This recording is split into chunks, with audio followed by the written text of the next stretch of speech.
짧고 기발하고 독특한 단편소설을 쓰는 김동식님의 단편소설집이다. 이 책도 다양하고 황당하고 기묘한 이야기들로 구성되어 있다. 황금인간.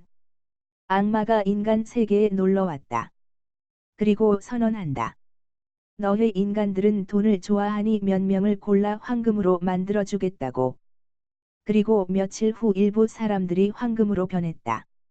그들은 움직이지는 못했지만 살아서 가족들의 곁에 있었다.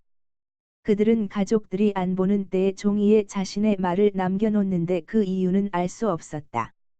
그들은 가난한 가족들에게 자신의 머리카락을 잘라 팔으라고 하고 더 시간이 지나자 자신의 살을 잘라 팔라고 썼다.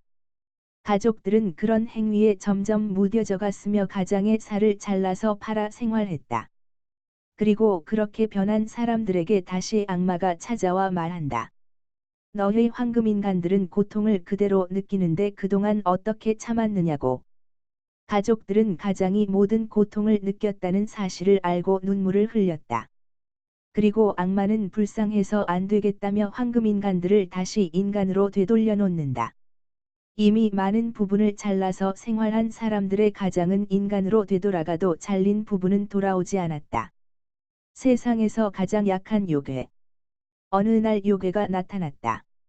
그런데 그 요괴는 자신이 정말 약한 요괴라 자신을 보호해 달라고 했다.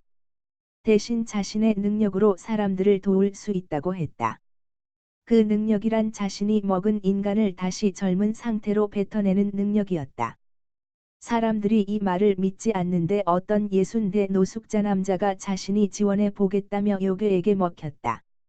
모든 사람들이 이 모습을 숨죽여 지켜보는데 60대 노인을 씹어먹은 그 요괴가 힘을 주자 항문에서 사람이 나왔다. 다시 젊어진 그 노숙자였다.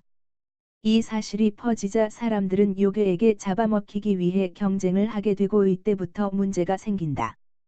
초기에는 5,000명 정도를 점게 만드는데 한 명이 되살아나지 못하고 죽은 것인데 사람들은 5,000명의 1명 정도의 희생은 문제 삼지 않았다. 그렇게 계속되는 요괴의 작업에서 5,000명째에서 희생자가 나온 후 다시 3,000번 정도에서 희생자가 나타났다. 그래도 사람들의 지원은 끊이지 않는다. 결국 희생자가 발생하는 빈도는 몇백 명의 1명으로 줄어든다. 사실 가장 약한 요괴는 가장 안전한 요괴인 것이었다. 사람들의 묵인하게 사람을 먹고 있으니 말이다. 문신. 사람의 욕심에는 끝이 없다. 남에게 먹을 것을 나눠주는 행위가 자신의 살을 쉽게 빼는 것과 연관이 된다면 사람들은 어떻게 할까? 어느 날 자신을 마법사라고 소개한 소년이 굶어 죽어가는 아이들을 구하기 위해 아이들을 문신으로 만들었다고 했다. 살아있는 아이들을 손톱만한 문신으로 변신시키고 그걸 사람에게 이식시키는 방법이었다. 그 문신을 새긴 사람이 먹은 영양분이 그 아이들에게도 나눠졌다. 마법소년의 이 행사는 유명해지고 그에게 문신을 받는 사람들이 늘어났다.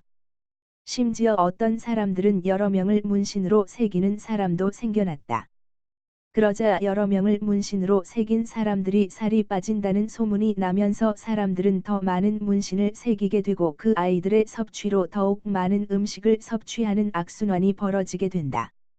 사람들의 문신은 갈수록 늘어났고 그런 사람들은 엄청나게 많은 양의 음식을 먹어 치워갔다. 문신이 된 아이들도 성장하며 더 많은 칼로리를 요구하게 되고 사람들은 끊임없이 먹어도 항상 배가 고픈 상태가 된다. 항상 배가 고픈 인간들로 지구의 식량은 점점 기발한 이야기들로 신선한 재미를 주는 김동식 작가. 이번 책도 기발한 이야기들로 재미를 주며 인간의 욕심에 대해 생각하게 만들어준다.